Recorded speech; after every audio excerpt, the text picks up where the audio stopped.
All right, everybody. Happy Monday. It is Stick and Hack Reacts. I am your host, Adam Grubb, and that's Keith Stewart from ESPN Radio in New York City and host of the Pro Show.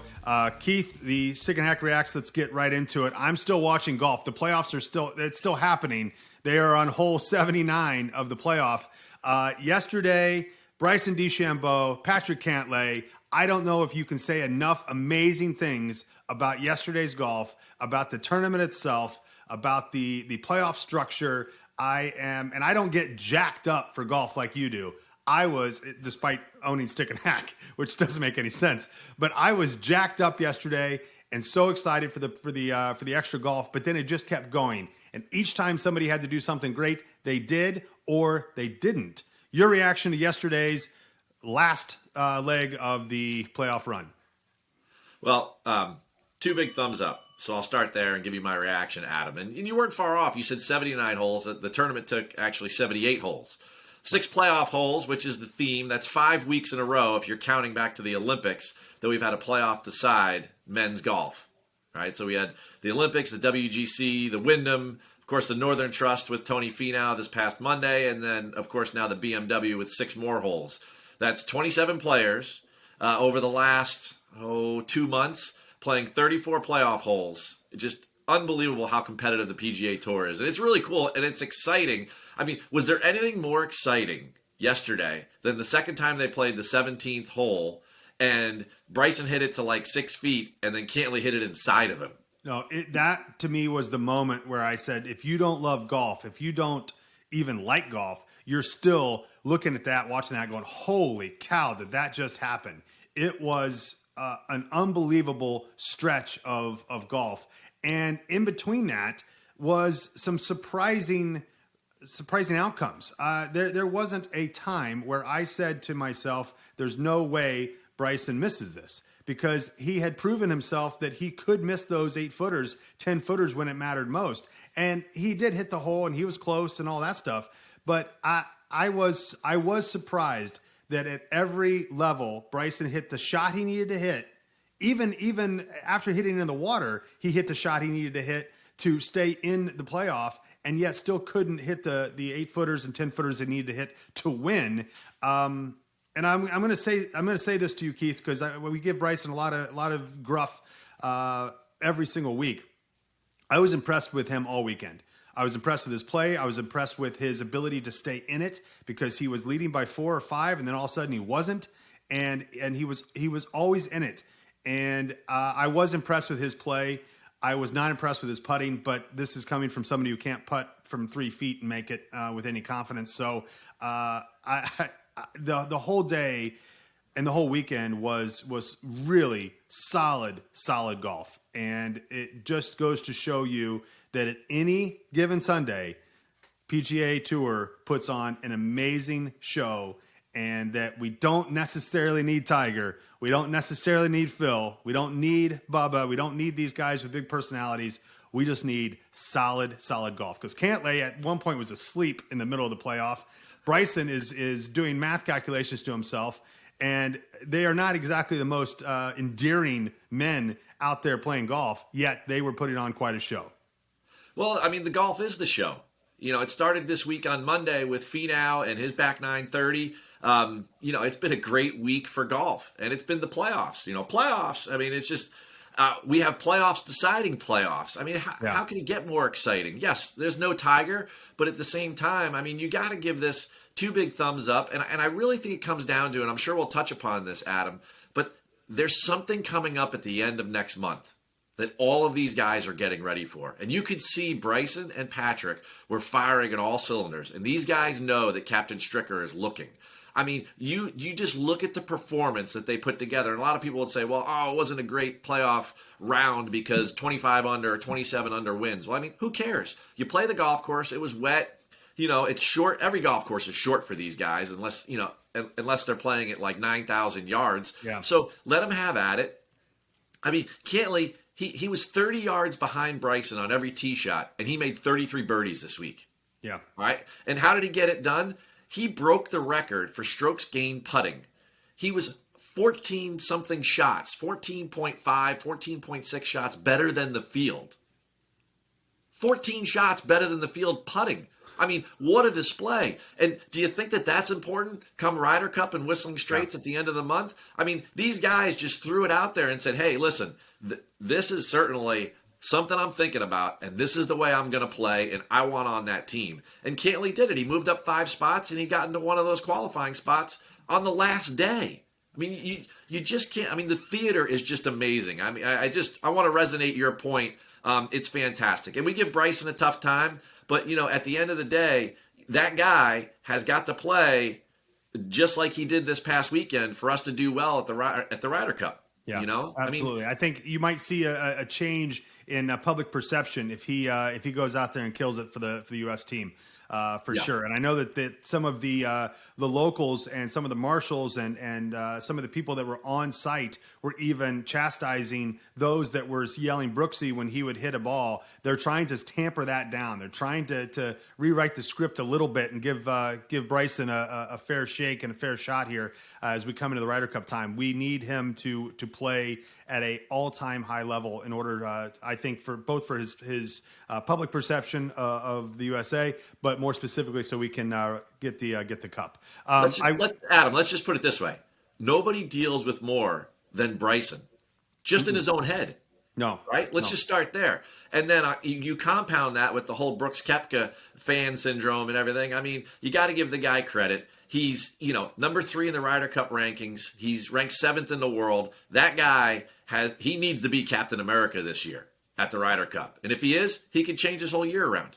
On 14, I believe it was, I heard Dan Hicks and those say that something, and Eisner said something happened between Cantlay and Bryson. And do you know the story behind that? There was some sort of moment where Patrick did something and Bryson was upset, shot him a look, or vice versa. I'm not supposed to know the facts here. I'm only supposed to bring up the facts or the perceived facts, and then you're supposed to correct me. That's how this works. Do you know the story there and what happened? So 14th fairway, of course, the two of them playing together. Cantlay's going to hit first all day. Bryson's just much longer.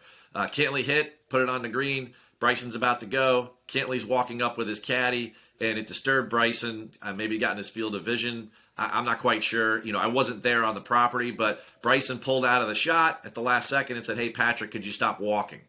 Now, the way the commentators put it, and a lot of those guys, the Maltbys and the Azingers, whatever, they've been out there. Mm-hmm. They understand kind of the unwritten rules of the road there. And, they said, well, he could have just kind of backed off and then got back into his routine. He didn't need to call Patrick out on national television. And he did. And then Patrick proceeded to go up and then bury like a 30-foot birdie putt. And, everyone goes with the Jordan memes. I took that personally, which is kind of funny. But at the same time, I think that's just Bryson being Bryson. I think there's a lot going on there, Adam. I mean, more than any of us can comprehend. And I'm not saying that we need to be nicer to Bryson because he brings a lot of it on himself. But the guy is really good.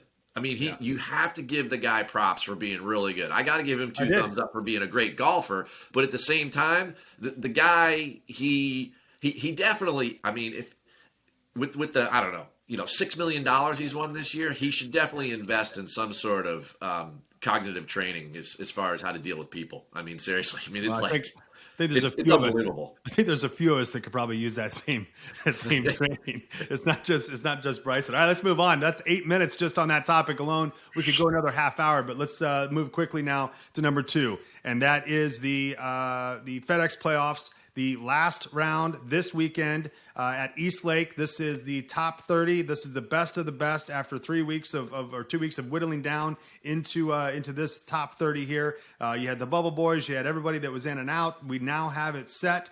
30 people vying for, I don't know, $50 million, $10 million, whatever the hell it is. It is going to be an incredible weekend. But here's what some people probably forget. And are confused by, because a couple years ago they said, hey, let's make this a little bit more challenging from a math perspective, and so that the casual viewer can come in and go, what the hell did I miss? Why is so-and-so 10 under already? They stagger the starting score with the top and bottom having to it's basically handicapping the top 30, if I have that right. So that if you are number 1 coming into the East Lake, you start at what? 10 under par. 10 under par. So I guess it's a reverse handicap. It's like a reverse sandbagger. You're coming in at -10 already because that is some sort of an award for coming in at number 1. And then all the way down to 30, who is at even. And they have to make up 10 shots over the course of that day or of that weekend.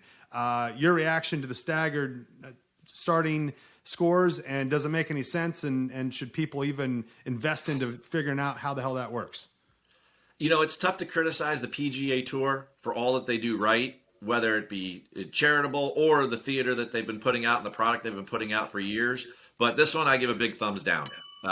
I'm just not a big fan of the staggered start. And there's a couple reasons why. The Net Tour Championship, as it's being called, right, will be the number one storyline this week. Well, it'll probably be 1A, and 1B will be the 6 captains' picks that are going to come out of the Tour Championship. But really what it comes down to is that people are going to complain about the staggered start the whole time. And my feeling is the best golfer should win. And, in all of Tiger's wins, they were never staggered starts. And he was the best golfer. There was no doubt in your mind. There was no doubt in my mind.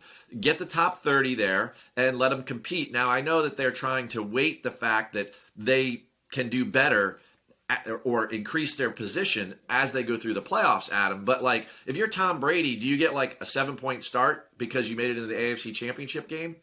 No, you don't. So, at the end of the day, I see why they do it that way, but I don't think it's necessary. And if what they're worried about is, and I don't mean to interrupt you, but I got to get my thoughts in here because I look at it like NASCAR or IndyCar from a racing perspective. If you are first on the starting grid, you're in pole position. That's your advantage. You don't start 5 laps ahead of everybody else, and those guys that are behind have to make up those laps to compete with you. This is the top 30 in the world. This is the best golfers that we could possibly put out there onto a course. Let them duel it out. Let them go after it for 4 straight days and see what happens. There's no reason. They're competing for $10 million, and you're coming in. Is it $10 million? I don't even know. It doesn't 15. matter. Okay, great. $15 million. They're coming in competing for $15 million, and you're already 10 shots behind. I don't even understand the reason behind it, and I think that's what's most frustrating is because it doesn't make it better. It actually makes it more confusing and cumbersome for the fan to come in. But I can't even imagine coming up to the T1 and going, "Holy shit, I'm already 10 strokes back." Like, what the hell? That it's a visceral reaction to me because I don't get it, and I think that they're trying to. It's almost like they're putting more spice on a spicy dish. We're already good. Stop putting spice on it. Let's just rock and roll and let's get through it. Well, I think we know where you stand there. Why don't we move on to the Ryder Cup? Ryder Cup is that's a positive topic. Ryder Cup is in about 3 weeks from now, and it is by far the biggest golf event of the year in a year that is already having the 4 majors, the Olympics, and now Ryder Cup.